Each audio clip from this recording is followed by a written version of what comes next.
I regret marrying you. You'll never be good enough for someone like me. Those were the words James said to me one Wednesday morning. He stood in our kitchen, arms crossed, wearing the same smug look he always had when he criticized me, whether it was the dress I wore, the way I spoke at his work events, or how I wasn't quite good enough for him.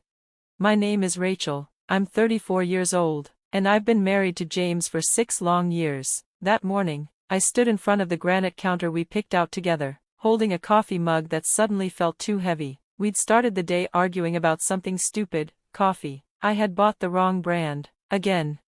But like always, the small disagreement grew into something bigger. It wasn't really about the coffee. It was never about the coffee. It was about me, about how I wasn't living up to his impossible standards. I looked at James, his expensive shirt, his styled hair, his look of superiority, and realized something. He truly believed he was better than me. And worse, he believed he had done me a favor by marrying me. I didn't yell, I didn't cry, I just stared at him and said quietly, "We'll see about that." He blinked, just for a moment, his confident expression faded. He had expected me to crumble, maybe even apologize. That's how our fights usually ended, me feeling guilty, trying harder, cooking his favorite dinner, or dressing the way he liked. But not this time. I grabbed my keys and headed for the door. "Where are you going?" he asked, confused and a little annoyed. "Rachel, don't be dramatic, you know I'm only trying to help you become better." Better?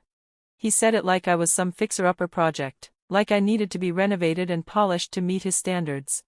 I turned back and gave a small smile. Just going to the gym. And I was, but this time, not because James made another comment about my jeans getting tight. I was going for me, to feel stronger, to take control of something in my life again. In the car, I didn't cry, I didn't even call a friend to complain about my husband. Instead, I made a list in my head. A list of all the things I was going to do, not to impress James, but for myself. If he thought I wasn't good enough for him, then maybe it was time to show him what not good enough looked like when she finally walked away. At the gym, I signed up for personal training sessions, not to meet anyone's expectations, just to feel good in my skin, to prove to myself that I still had power, even if I'd forgotten it for a while. Later that evening, my phone buzzed. A message from James: "Don't forget dinner with the partners next month. Wear something classy this time, not one of those frumpy dresses." I stared at that message and remembered all the dinners before. How he'd subtly correct my posture or tell me not to speak too much. How he would introduce me like I was just his accessory. How I smiled through it all, pretending it didn't sting. I typed back, looking forward to it. Let him think everything was still normal. Let him believe I was the same woman who tried so hard to please him. He wouldn't see it coming. The next morning, while he was complaining about the eggs I made being too dry, I booked an appointment with a divorce lawyer. "You can't even make breakfast right," he muttered. "What is so hard about eggs?" I looked at him and said sweetly, "Guess I'll never be as perfect as your mom." He didn't catch the sarcasm. He just launched into another story about how his mother used to make gourmet breakfasts before school. I smiled and nodded, all while checking another item off my mental list: lawyer, done. That day at work, I put together a proposal for a big marketing campaign, one I had been too nervous to lead before. James always made me feel like I wasn't ready, like I should just be grateful to have a job and not expect more. But that day, I chose to believe in myself. My boss was impressed. "This is some of your best work, Rachel. Actually, there's a senior marketing director position opening up soon. You should think about applying." A month ago, I would have backed away from the idea. I would have heard James in my head saying, "You're not ready, you're not that kind of woman." But not today. "I'd love to," I said confidently. That night, I pulled out our wedding album. I looked at the pictures and barely recognized myself, not because I looked different, but because I felt different. I remembered how I felt that day, happy, hopeful, like I was starting a beautiful life with someone who loved me. Now I knew better. My phone buzzed again. It was Sarah, my college roommate, the one James never liked because she was too loud, too bold, too real. "Haven't heard from you in ages, want to grab drinks soon?" I smiled. She was one of many friends I had slowly stopped seeing because James didn't approve of them. I texted back, "Tomorrow work?" That night, James came home drunk, again. "Had dinner with the partners," he said proudly. "Their wives were stunning. You should have seen them. You could learn a thing or two. I looked at him, really looked at him, not as my husband, not as the man I'd once admired, but as someone small, a man who only felt powerful when he made others feel powerless. Maybe you're right, I said calmly, maybe I'll never be that kind of wife. He grinned, thinking I was agreeing with him. He had no idea that in a few weeks, I'd be walking into that dinner as the new senior marketing director of one of the city's top firms, while he sat there with no clue what was coming. He had no idea I had found an apartment.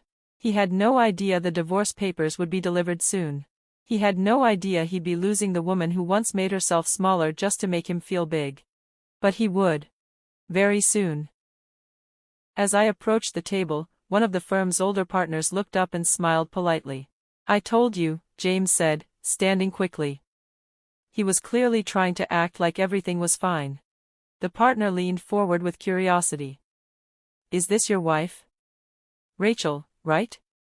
We've heard a lot about you. I smiled and nodded as I sat down, catching the way James suddenly looked tense. That made me pause. What had he been telling them about me all this time? All good things, I hope, I said casually, settling into the chair like I belonged there. James mentioned you work in marketing, one of the wives asked with interest. Before James could jump in and downplay my job like he always did, I responded confidently. Yes. I actually just accepted a new position today, Senior Marketing Director at Maxwell Brooks. The table reacted with surprise and claps of congratulations. People leaned in, impressed.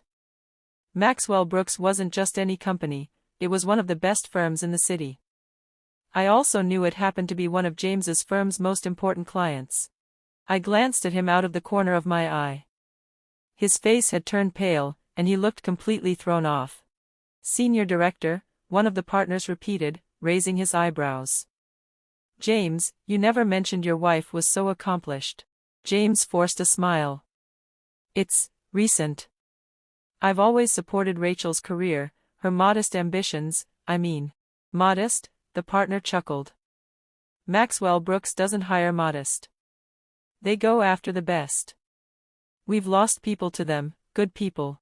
I watched as James tried to keep it together, but I could see the cracks forming. Every kind word, every impressed look, was slowly tearing down the image he had built, that I was just his quiet little wife with an unremarkable job. He cleared his throat and raised his glass. Well, we should celebrate. I always knew Rachel had potential. She just needed the right kind of encouragement, from me. I gave him a small smile and gently cut in.